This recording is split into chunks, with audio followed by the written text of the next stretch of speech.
જય શ્રી કૃષ્ણ મિત્રો, સ્વાગત છે તમારું આજના મારા એક નવા બ્લોગ ની અંદર। અને આજે મારો અવાજ તમને થોડોક અલગ લાગતો હશે કારણ કે મને થઈ ગઈ છે શરદી। તો અને ભલે શરદી થઈ ગઈ હોય પણ બ્લોગ બનાવવાનું તો મેલવાનું નહીં। તો ક્યાં નાચો પછી આપણે આજે ખેતરમાં ઓટો મારવા માટે કારણ કે આજે રાતે રે ને રોજડા બાકાજી કી બોલાઈ નાખી છે એડમાં। અને આ જો જોઈએ તમારે પગ જ દેખાતા છે, બીજું કોઈ દેખાશે જ નહીં। અને રોજડા એટલી બધી બાકાજી કી બોલાઈ નાખી છે ને કે ભૂંડે રહી ગયા એટલે ભૂંડે આવી ગયા।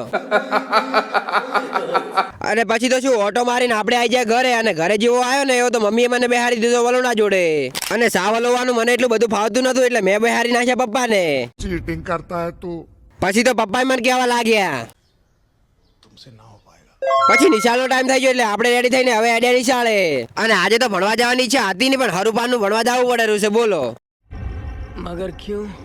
અને નિશાળ જતો તો ત્યાં તો આપણને મળી ગયા આપણા બે ભાઈબંધ વિશુ અને ભરત। અને ઓલી બાજુ નિશાળ, અને તો યાર એમ કે રાખે બ્લોગ તો તારે બનાવવું જ પડશે। એક તો હું મોડા નિશાળે જાઉં છું, એમાં આપણા ભાઈબંધ મળી જાય એટલે વધારે મોડું થાય, એટલે હવે ફટાફટ મને નિશાળ જવા દોડો। પછી નિશાળેથી ઘરે આવે ત્યાં તો આપણને શરદી અને તાવ થોડોક વધી ગયો એટલે આપણે ફટાફટ ગોદરામાં દબાઈ ગયા। અને ફરી એકવાર તમારાથી માફી માંગુ છું કારણ કે આજે તાવ અને શરદી થઈ ગઈ છે એટલે બ્લોગ સારી રીતે બન્યો નહીં હોય। તો બસ આજ માટે આટલું જ, મળીએ આપણે કાલના નવા બ્લોગ સાથે, ત્યાં સુધી બધાને બાય બાય।